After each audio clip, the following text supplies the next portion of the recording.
Hi అండి, అందరికీ నమస్కారం.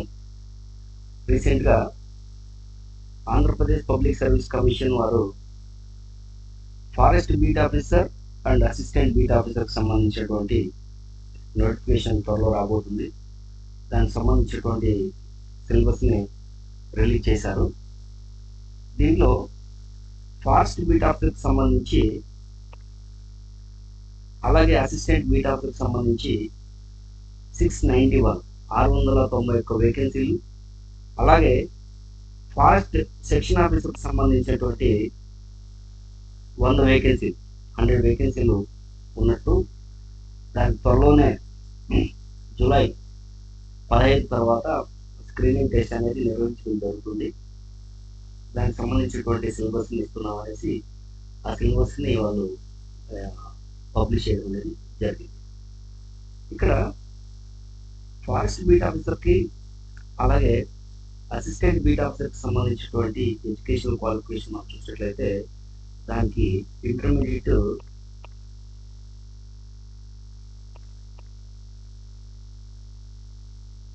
క్వాలిఫికేషన్ పెట్టాలి. అలాగే ఫారెస్ట్ సెక్షన్ ఆఫీసర్కి డిగ్రీ క్వాలిఫికేషన్ అనేది పెట్టడం జరిగింది. ఇక్కడ మనం forest beat officer and assistant beat ఆఫీసర్కి సంబంధించినటువంటి సిలబస్ని మనం చూసినట్లయితే, అంటే ఇది 2 phases ఉంటుందండి. ఒకటి స్క్రీనింగ్ టెస్ట్, ఇంకోటి మెయిన్స్.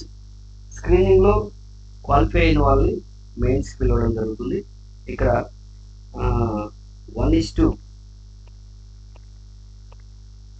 కానీ లేదా 1:50 కానీ ఈ రేషియోలో తీసుకోవడం జరుగుతుంది. ఈ ఫీల్డ్స్లో క్వాలిఫై అయిన వాళ్ళని మెయిన్స్కి మెయిన్స్ అనేది కండక్ట్ చేయడం జరుగుతుంది.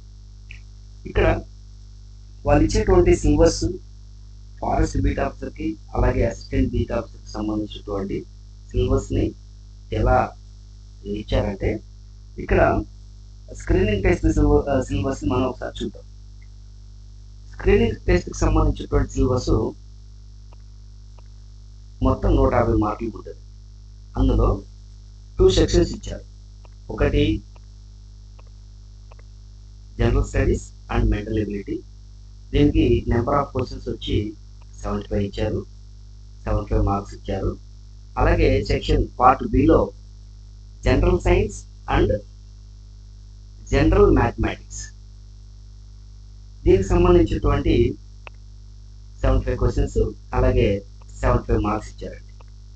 మొత్తం టోటల్గా 150 మార్క్స్కి ఎగ్జాము. దాంట్లో హాఫ్ పార్ట్ వచ్చి general studies and mental ability, remaining half part వచ్చి general science and general mathematics. ఇందులో మళ్ళీ 1/3 నెగిటివ్ అనేది ఉంటుంది.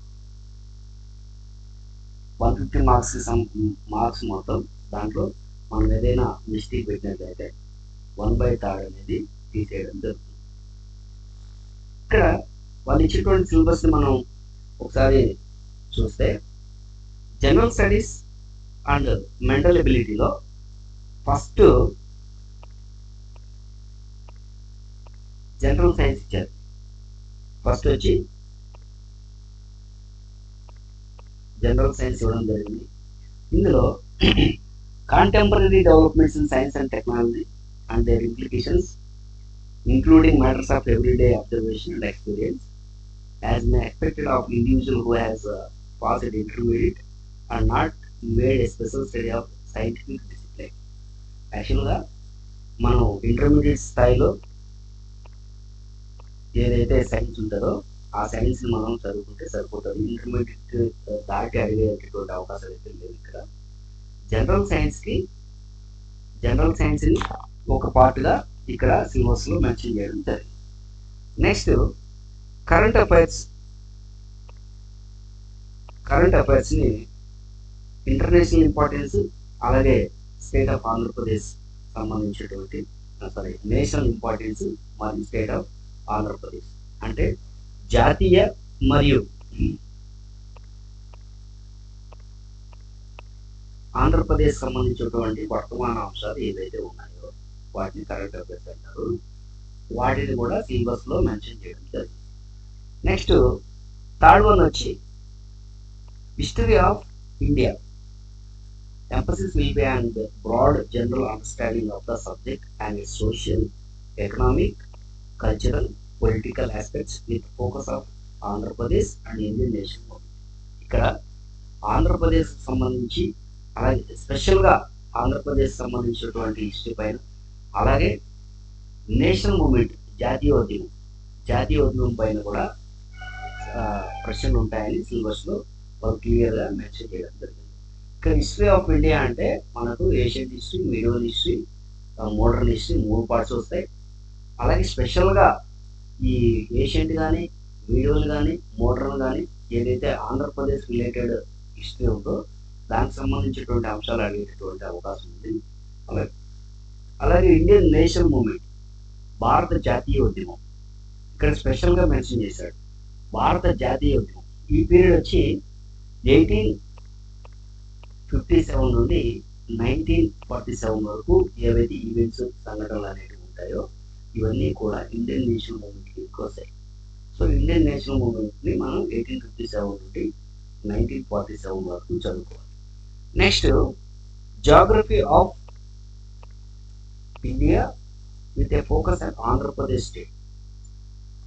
మన భారతదేశానికి సంబంధించినటువంటి జాగ్రఫీ అడుగుతూ మెయిన్గా ఆంధ్రప్రదేశ్లో ఏదైతే జాగ్రఫీ ఉందో ఆ జాగ్రఫీ పైన కూడా క్వశ్చన్లు అడుగుతామనేసి ఇక్కడ సిలబస్లో మెన్షన్ చేయడం జరిగింది. Next Indian polity and economy. ఇక్కడ 2 పార్ట్స్ ఉన్నాయి, ఒకే దాంట్లో ఇచ్చారు. ఒకటి Indian polity, next Indian economy. ఇక్కడ ఇండియన్ పాలిటీ అంటే భారత రాజకీయ వ్యవస్థ, including the countries political system, rural development. Political system అంటే రాజకీయ వ్యవస్థ, అలాగే రూరల్ డెవలప్మెంట్, గ్రామీణాభివృద్ధి, planning and economic reforms in India. Plannings 1952 నుండి మన ప్లానింగ్స్ స్టార్ట్ అవుతాయి. ఆ 1950 ఆ పీరియడ్ నుండి మన నీతి ఆయోగ్ వచ్చేంత వరకు 2015 వరకు ప్లానింగ్స్ అనేటివి ఉన్నాయి. సో ఈ ప్లానింగ్ మరియు ఎకనామిక్ రిఫార్మ్స్ ఏవైతే 1991లో ఈ ఎకనామిక్స్ రిఫార్మ్స్ అనేటివి చేయడం జరిగింది. దాని స్పెషల్గా ఎకనామిక్ రిఫార్మ్స్ ఇన్ ఇండియా అని అడగడం జరిగింది. ఇక్కడ 2 పార్ట్స్. ఒకటి వచ్చి Indian political system, Indian polity అనే బేసిస్లో అడిగారు. అలాగే ఇండియన్ ఎకానమీ. సో మనం ఇండియన్ పాలిటీ చదవాలి, అలాగే ఎకానమీ కూడా చదవాలి. Next mental ability and reasoning and interpretations. Mental ఎబిలిటీని అడిగాడు, అలాగే ప్లస్ రీజనింగ్ అడగడం జరిగింది. Next sustainable development and environmental protection. ఇక్కడ సస్టైనబుల్ డెవలప్మెంట్, సుస్థిర అభివృద్ధి మరియు ఎన్విరాన్మెంటల్ ప్రొటెక్షన్, పర్యావరణాన్ని మనం ఎలా ప్రొటెక్ట్ చేస్తామని ఒక సబ్జెక్ట్ సపరేట్గా ఎన్విరాన్మెంట్కి సంబంధించింది. దాన్ని కూడా మనం క్లియర్గా మెన్షన్ చేశారు. మ్యాక్సిమం ఇక్కడ ఏదైతే నెక్స్ట్ పార్ట్ ఏదైతే 75 మార్క్స్ ఉందో అక్కడ కూడా జనరల్ సైన్స్ ఉంది. మ్యాక్సిమం ఇక్కడ సస్టైనబుల్ డెవలప్మెంట్ పైన క్వశ్చన్ వచ్చే అవకాశం ఉంటుంది. ఎన్విరాన్మెంటల్ పైన 1 or 2 క్వశ్చన్స్ వచ్చేటటువంటి అవకాశం ఉంటుంది. నెక్స్ట్ 8th పార్ట్లో డిజాస్టర్ మేనేజ్మెంట్ అడిగారు. ఇక్కడ the concept is disaster management and vulnerability profile of India and AP స్టేట్కి సంబంధించినటువంటి అంశాలు. అలాగే causes and effects of earthquakes, cyclones, tsunami, floods and drought. ఈ డిజాస్టర్ మేనేజ్మెంట్కి సంబంధించి మనం ఒక 5 to 6 క్వశ్చన్స్ ఎక్స్పెక్ట్ చేయొచ్చు. దీన్ని కూడా ఇక్కడ సిలబస్లో మెన్షన్ చేయడం జరిగింది. సో మనకి ప్రధానంగా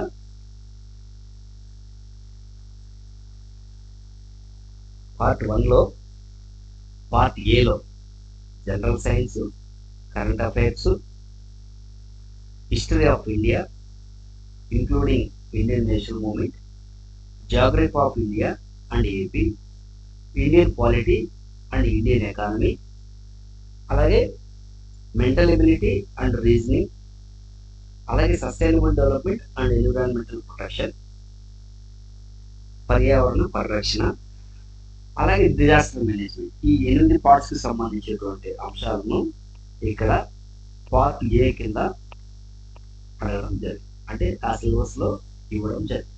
సో వీటి నుండి మనకు 75 మార్క్స్ ఇవ్వడం జరుగుతుంది. 75 క్వశ్చన్స్ 75 మార్క్స్. నెక్స్ట్ పార్ట్ బిలో జనరల్ సైన్స్ అని అడిగారు. ఇక్కడ 2 పార్ట్స్, general science and mathematics. General science లో సోర్స్ ఆఫ్ ఎనర్జీని అడిగాడు. సోర్స్ ఆఫ్ ఎనర్జీలో renewable energy and non renewable sources of energy అని దీనికి సపరేట్ గా ఒక చాప్టర్ ఉంటుంది. ఆ చాప్టర్ లో renewable energy sources, non renewable energy sources సంబంధించిన అంశాలన్నీ కూడా మనం చదువుకోవాలి. ఇక్కడ solar cooker, solar water heater, solar cell, wind energy, hydro energy, అలాగే geothermal woods, biogas, hydrogen and alcohol. Non renewable ఎనర్జీలో fossil fuel, coal, petroleum, natural gas, conditions for the combustion choice of a good fuel efficiency, nuclear fusion and nuclear fission, chain reaction, nuclear reactors, basic principles, safety measures, advantages and hazards of nuclear energy, manageable turbine, fuel-less turbine. ఇవన్నీ కూడా non renewable energy. Renewable sources, non renewable sources సంబంధించినటువంటి అంశాలను clear గా అతను syllabus mention చేయడం జరిగింది. Next living world, life process such as nutrition, modes of nutrition, autotrophic, heterotrophic, parasitic and saprophytes. అలాగే nutrition of plants కి సంబంధించి అడిగాడు. న్యూట్రిషన్ ప్లాంట్స్ అడిగాడు. Nutrition animals like amoeba and grasshopper అడిగాడు. అలాగే హ్యూమన్ డైజెస్టేషన్ సిస్టమ్ అడిగాడు. Respiration in plants and animals, plants కి సంబంధించి రెస్పిరేషన్ అడిగాడు. అలాగే అనిమల్స్ కి సంబంధించినటువంటి రెస్పిరేషన్ అడిగాడు. Types of respiration, aerobic and anaerobic respiration, respiration through skin, అలాగే జిల్, వీటికి సంబంధించినటువంటి అంశాలన్నీ కూడా ఇందులో అడగడం జరిగింది. అలాగే knowledge of structure and functions of human respiration system కూడా. Respiration system not only plants and animals, అలాగే హ్యూమన్ రెస్పిరేషన్ సిస్టమ్ కూడా అడగడం జరిగింది. అలాగే హ్యూమన్ డైజెస్టేషన్ సిస్టమ్ కూడా అడగడం జరిగింది. ఈ సిలబస్ ని మనం క్లియర్ గా జూమ్ చేయాలి. భూతత్వంలో మనం చూసినట్లయితే ఈ సిలబస్ ప్రతి ఒక్క అంశం నుండి ఒక్కొక్క క్వశ్చన్ మనం పిక్ చేసేటటువంటి అవకాశం చాలా ఎక్కువ ఉంది. లైక్ రెస్పిరేషన్ ఇన్ ప్లాంట్స్ అంటే అక్కడ ఒక క్వశ్చన్ ఇచ్చే అవకాశాలు ఉంటాయి. రెస్పిరేషన్ ఆఫ్ అనిమల్స్ అంటే అక్కడ ఒక క్వశ్చన్ ఇచ్చేటటువంటి అవకాశం ఉంటుంది. హ్యూమన్ రెస్పిరేషన్ సిస్టమ్ అక్కడ ఒక క్వశ్చన్ ఇచ్చేటటువంటి అవకాశం ఉంటుంది. హ్యూమన్ డైజెస్టేషన్ సిస్టమ్ దానికి సంబంధించి ఒక క్వశ్చన్ అడిగేటటువంటి ఛాన్స్ ఉంటుంది. సో ఇక్కడ మనం సిలబస్ ని చాలా క్లియర్ గా, చాలా తరోగా మనం ఫస్ట్ సిలబస్ నేర్చుకోవాలి. సిలబస్ నేర్చుకుంటే దానికి సంబంధించినటువంటి అంశాలు ఏవి ఉన్నాయనేది తర్వాత మనం క్లియర్ గా ఒక నోట్స్ రాసుకొని మనం చదువుకుంటే మన ఎగ్జామినేషన్ లో పాస్ అయ్యేటటువంటి అవకాశాలు చాలా మెండుగా ఉంటాయి. ఇక్కడ ట్రాన్స్పోర్టేషన్ అండ్ ఎక్సెషన్ అన్నాడు. Transportation of plants and animals, water, minerals సంబంధించి, వాటర్ సంబంధించి, ఫుడ్ కి సంబంధించి. Transportation of human composition and function of blood కి సంబంధించి అడిగాడు. బ్లడ్ పైన ఒక క్వశ్చన్ అడిగేటటువంటి ఛాన్స్ ఉంటుంది. అలాగే క్లాటింగ్ ఆఫ్ బ్లడ్ అన్నాడు. బ్లడ్ గ్రూప్స్ అన్నాడు. ట్రాన్స్ఫ్యూషన్ ఆఫ్ బ్లడ్ అన్నాడు. హార్ట్ కి సంబంధించి అడిగాడు. అలాగే structure and function of blood vessel, అలాగే దానికి సంబంధించి అంటే బ్లడ్ పైన ఇన్ని టాపిక్స్ ఇచ్చాడు అనమాట. బ్లడ్, అలాగే transportation of human and ఎక్సెషన్ of animals, amoeba and earthworms, human, వీటన్నిటికి సంబంధించినటువంటి అంశాలు దీంట్లో మెన్షన్ చేయడం జరిగింది. Nervous system, hormones in human, reflection action, ఇవన్నీ కూడా జనరల్ సైన్స్ లో మనకు 10th క్లాస్ లో చదువుకున్నటువంటి అంశాలు. 10th క్లాస్ లో బాటనీ, జువాలజీ, ఇవి కానీ మన బుక్స్ తీసుకుంటే ఇవన్నీ కూడా దాంట్లో కనిపిస్తాయి. సో మనకి 9th, 8th, 9th, 10th, అలాగే 6th, 7th సంబంధించినటువంటి బాటనీ, జువాలజీ బుక్స్ ఏవైతే ఉంటాయో ఆ జువాలజీ బుక్స్ అన్ని కూడా తీసుకొని ఇవన్నీ కూడా కవర్ అయిపోతాయి క్లియర్ గా. అంటే ఎవరైతే కోచింగ్ కు వెళ్ళకుండా సెల్ఫ్ ప్రిపరేషన్ ఉంటారో వాళ్ళ కోసం అనేసి. అలాగే production, reproduction, growth, heredity and evolution. Reproduction and growth కి సంబంధించి ఒక టాపిక్ మెన్షన్ చేశాడు. టైప్స్ ఆఫ్ రీప్రొడక్షన్ అన్నాడు. సెక్షువల్ రీప్రొడక్షన్, అసెక్షువల్ రీప్రొడక్షన్ అన్నాడు. హ్యూమన్ రీప్రొడక్షన్ సిస్టమ్ అన్నాడు. Mental and physical change during the human development అన్నాడు. మనిషి పైన ఇక్కడ ఒక టాపిక్ని మెన్షన్ చేశాడు క్లియర్గా. అలాగే హెరిడిటరీ అండ్ ఎవల్యూషన్ అన్నాడు. Hereditary and variations, physical basics of hereditary, chromosomes, DNA పైన ఒక క్వశ్చన్ అడిగాడు, ఒక టాపిక్ మెన్షన్ చేశాడు. జీన్స్ పైన ఒక టాపిక్ మెన్షన్ చేశాడు. అలాగే సెక్స్ డిటర్మినేషన్ పైన ఒక క్వశ్చన్, ఒక టాపిక్ అనేది మెన్షన్ చేశాడు. Elementary knowledge of evolution, elementary knowledge అంటే ప్రాథమిక పరిజ్ఞానం అన్నమాట. ఎవల్యూషన్ పరిణామ క్రమం పైన, మానవుని పరిణామ క్రమం పైన ఒక బేసిక్ నాలెడ్జ్ అనేది అవసరం అనేసి ఇక్కడ ఎలిమెంటరీ నాలెడ్జ్ ఆఫ్ ఎవల్యూషన్ అనే ఒక టాపిక్ ని మెన్షన్ చేయడం జరిగింది. Next natural resources. Natural resources metals, non metals. Metals సంబంధించి అడిగాడు, అలాగే నాన్ మెటల్స్ సంబంధించినటువంటి అంశాన్ని ఇక్కడ క్లియర్ గా మెన్షన్ చేయడం జరిగింది. Next carbon compounds, functional groups, only oxygen containing, alcohol, preparation and properties and uses and preparation methods, properties and uses of formaldehyde, acetone, అలాగే acetic acid, some common synthetic polymers, soaps and detergents. ఇదంతా కూడా మనం physics లో చదువుకుంటాం. ఈ soaps, detergents, polymers ఇవన్నీ కూడా మనం ఫిజిక్స్ బుక్స్ మీరు చూసినట్లయితే 6th నుండి 10th వరకు ఫిజికల్ సైన్స్ అనే బుక్ ఉంటుంది. ఆ బుక్ మీరు చూసినట్లయితే ఈ క్లియర్గా ఈ అంశాలన్నీ కూడా అందులో ఉంటాయి. మెయిన్గా మీరు అకాడమీ బుక్స్ని ఫాలో అవ్వాలి.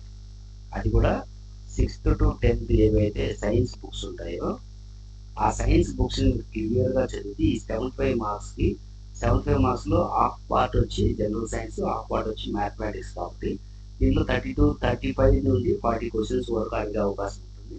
ఇవన్నీ కూడా జనరల్ సైన్స్ 6th నుండి 10th క్లాస్ స్టాండర్డ్ బుక్స్లో మీరు వీటినన్నింటిని కూడా కవర్ చేసుకోవచ్చు. Next environment and environmental problems, పర్యావరణ సమస్యలు. ఇక్కడ పర్యావరణానికి సమస్యల కారణాలు ఏంటి, preventive and control environmental problems, వాటిని నివారించడానికి ఉన్నటువంటి చర్యలు ఏంటి, land, water, air, noise pollution and accumulation of water materials, biodegradable and non biodegradable materials, అలాగే interaction between the biotic and non biotic components of ecosystem, ఆవరణ వ్యవస్థకు సంబంధించినటువంటి అంశాన్ని కూడా ఇక్కడ మెన్షన్ చేశారు. అలాగే ఎకలాజికల్ బ్యాలెన్స్, ఇదంతా కూడా ఎన్విరాన్మెంట్ కి సంబంధించినటువంటి సిలబస్. సో ఇక్కడ 5 to 10 మార్క్స్ వచ్చేటటువంటి అవకాశం ఉంటుంది.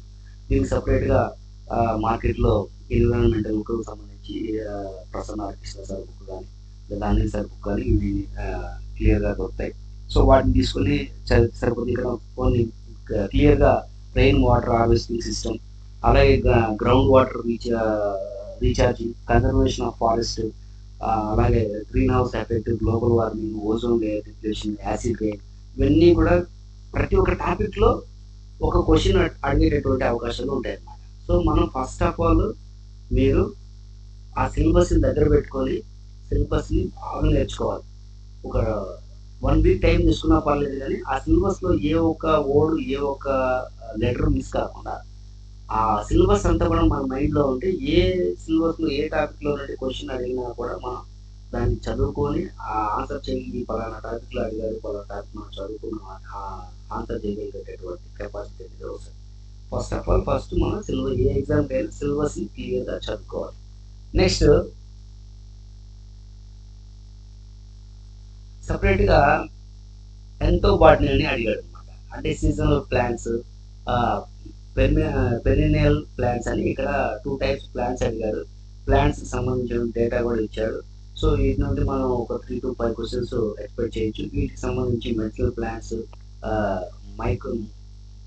ఇక్కడ medicinal plants classification, basics of their use and life of span, అలాగే బొటానికల్ నేమ్స్, వాటి బొటానికల్ నేమ్స్ కూడా ఇవన్నీ కూడా ఇంటర్మీడియట్ బాటనీ టెక్స్ట్ బుక్ లో తీసుకుంటే వాటి నేమ్స్ అన్ని కూడా అక్కడ వచ్చేసాయి. సో ఫస్ట్ ఆఫ్ ఆల్ మనం అకాడమిక్ బుక్స్ నుండి వీటన్నిటిని కూడా మనం ప్రిపేర్ చేయడానికి ఛాన్స్ ఉంది. ఓకే, సో మీరు ఇక్కడ జనరల్ స్టడీస్ కి సంబంధించినటువంటి సిలబస్ మనం చూసామంటే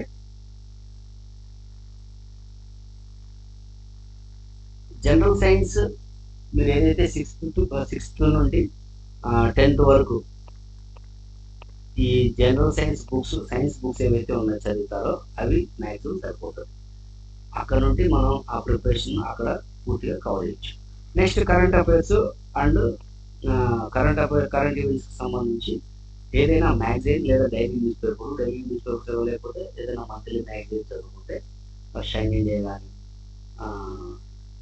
ఇంగ్లీష్ మీడియం వాళ్ళు అయితే ఇన్సైట్ ఐఏఎస్ లేదా దృష్టి ఐఏఎస్ మరి ఎక్కువగా చదవాల్సిన డే టు డే ఈవెంట్స్ ఏం జరుగుతుంది, ఏమి మెయిన్ ఈవెంట్స్ ఏం జరుగుతున్నాయి, స్పోర్ట్స్కి సంబంధించి ఏం జరుగుతుంది, లేదా ఏదైనా అవార్డ్స్ ఏదైనా వచ్చాయా, లేకపోతే ఏదైనా సమ్మిట్స్ ఏదైనా జరిగాయా, అంతర్జాతీయ సమావేశాలు ఏమైనా జరిగాయా, అలాంటి అంశాలన్నీ కూడా కరెంట్ ఈవెంట్స్లో చదువుకోవాలి.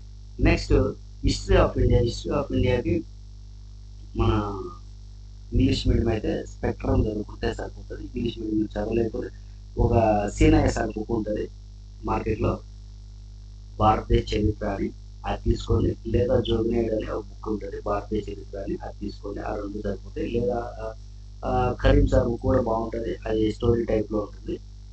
ఈ మూడింటిలో ఏదైనా ఏదైనా తీసుకోవచ్చు. నెక్స్ట్ జాగ్రఫీకి సంబంధించి సపరేట్గా ఒక బుక్ రిలీజ్ చేయడం జరిగింది, అది నేను గ్రూప్లో పెట్టాను. జగదీష్ సార్ అనే ఒక అతను ఉంటాడు, అతని జాగ్రఫీ బుక్ సరిపోతుంది. జగదీష్ సార్ జాగ్రఫీ బుక్ సరిపోతుంది. అలాగే ఇండియన్ పాలిటీకి లక్ష్మీకాంత్ మరీ పెద్దది, లక్ష్మీకాంత్ కాదు కానీ ఈ ఇంటర్మీడియట్ లెవెల్లో అలీ అని ఒక బుక్ ఉంటుంది, Indian polity by Ali sir book తీసుకోండి. అతను పాయింట్స్ ఇచ్చాడు నోట్స్, అది సరిపోతుంది. మ్యాక్సిమం ఆ ఇండియన్ పాలిటీకి ఆ బుక్ అయితే సరిపోతుంది. అలాగే ఇండియన్ ఎకానమీ కూడా ఎస్విఆర్ అకాడమీ ఉంటుంది, లేదా చిరంజీవి సార్ బుక్ మరీ హెవీగా ఉంటుంది, అంత అవసరం లేదు. చాలా చిన్న టాపిక్స్ కాబట్టి ఏదైనా ఒక అకాడమీ, ఏదైనా ఒక కోచింగ్ ఇన్స్టిట్యూట్ మెటీరియల్ తీసుకుంటే సరిపోతుంది ఇండియన్ ఎకానమీకి. అలాగే mental ability and reasoning,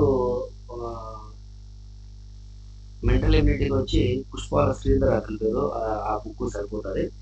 next sustainable development and environmental ప్రొటెక్షన్కి ప్రసన్న హరికృష్ణ సార్ బుక్ కానీ, లేదా ADB Raman Raj sir book కానీ, ఆ రెండింటిలో ఏదైనా సరిపోతుంది.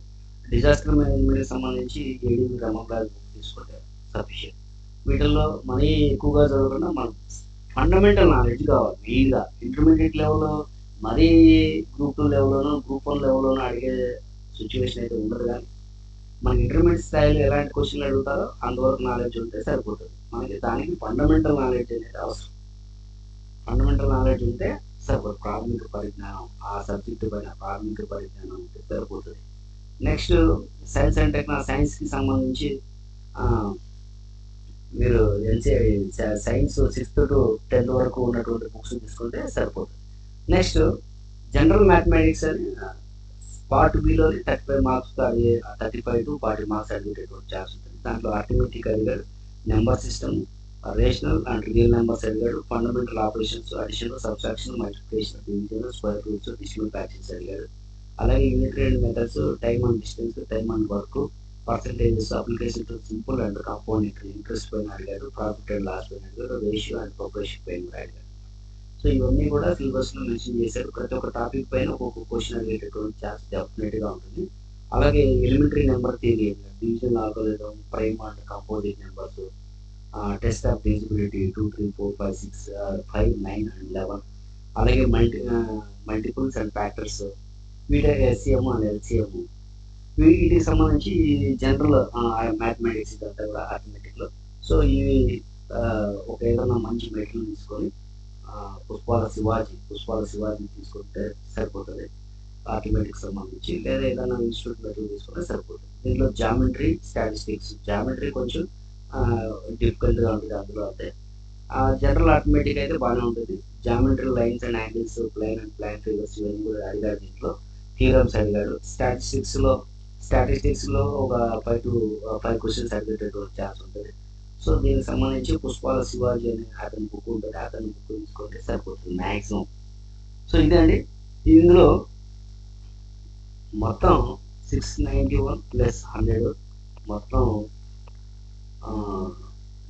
దగ్గరగా 800 పోస్టులు రిలీజ్ చేస్తారు. దీనికి ఆల్రెడీ వాళ్ళు ఎగ్జామ్ కూడా జూలై 15 తర్వాత ప్రిలిమ్స్ అనేది కండక్ట్ చేస్తామని క్లియర్గా చెప్పేశారు.